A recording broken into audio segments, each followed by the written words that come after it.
Cloudy with a Chance of Meatballs. Cloudy with a Chance of Meatballs. We were all sitting around the big kitchen table. It was Saturday morning, pancake morning. Mom was squeezing oranges for juice. Henry and I were betting on how many pancakes we could each eat. And Grandpa was doing the flipping.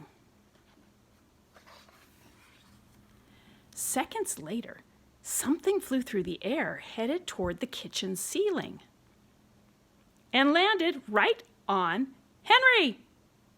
After we realized that the flying object was only a pancake, we all laughed, even Grandpa. Breakfast continued quite uneventfully.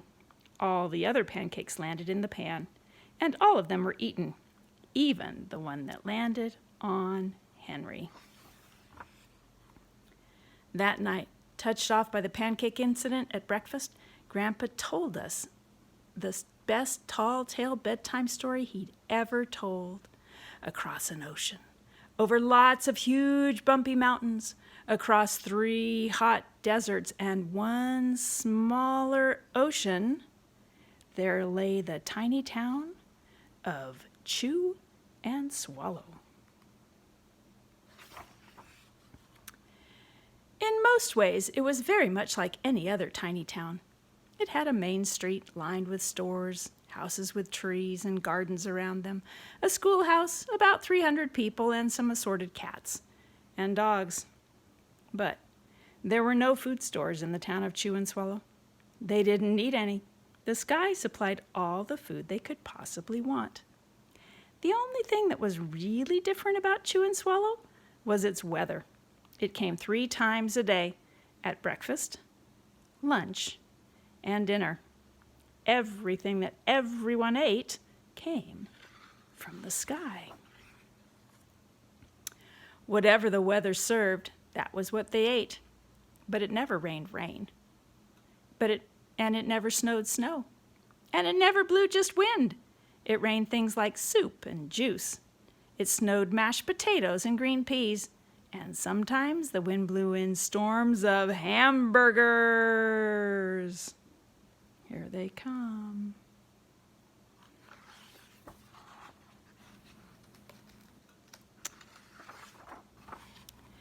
The people could watch the weather report on television in the morning, and they would even hear a prediction for the next day's food.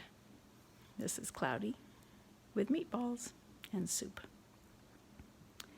When the townspeople went outside, they carried their plates, cups, glasses, forks, spoons, knives, and napkins with them. That way they would always be prepared for any kind of weather.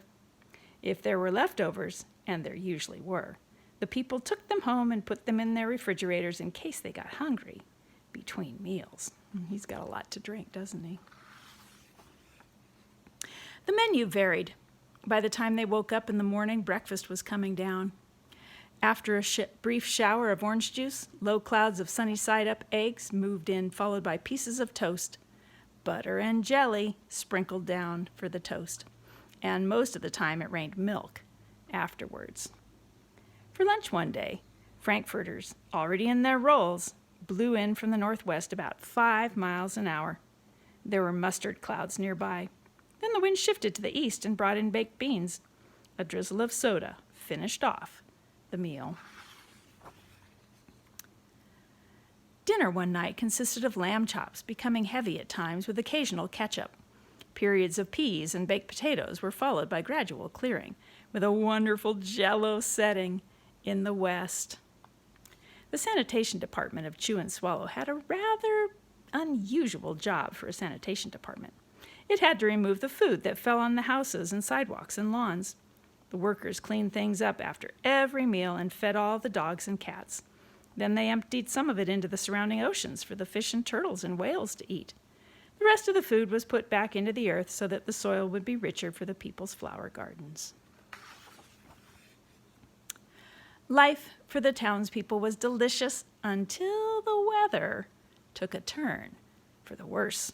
The Chew and Swallow Digest spaghetti ties up town.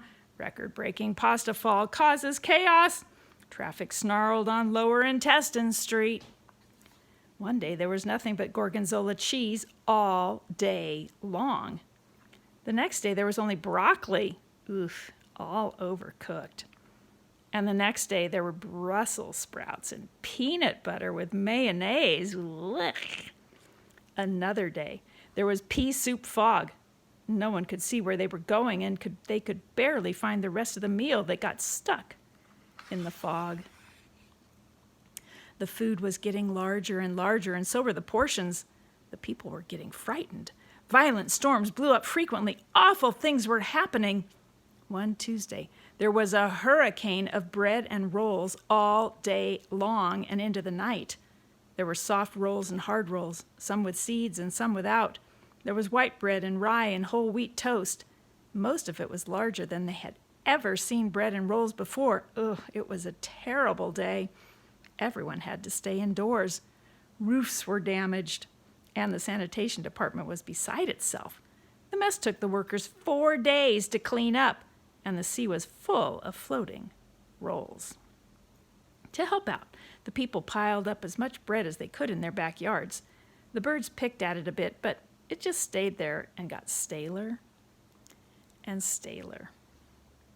There was a storm of pancakes one morning and a downpour of maple syrup that nearly flooded the town. A huge pancake covered the school, and no one could get it off because of its weight. So they had to close the school.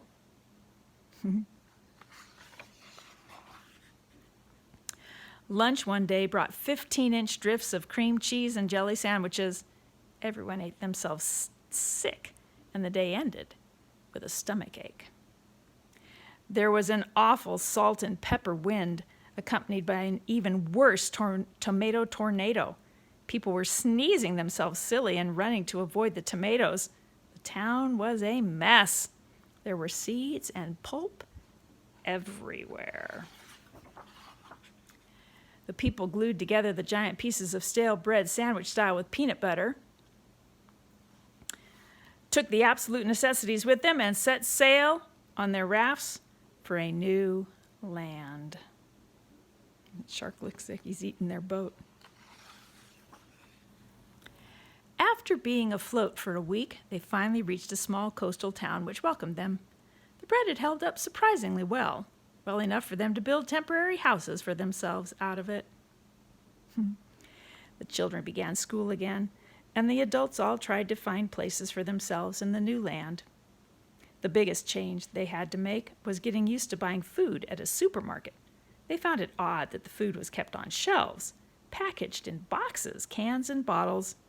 Meat that had to be cooked was kept in large refrigerators. Nothing came down from the sky except rain and snow.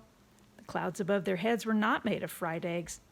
No one ever got hit by a hamburger again, and nobody dared to go back to Chew and Swallow to find out what had happened to it. They were too afraid.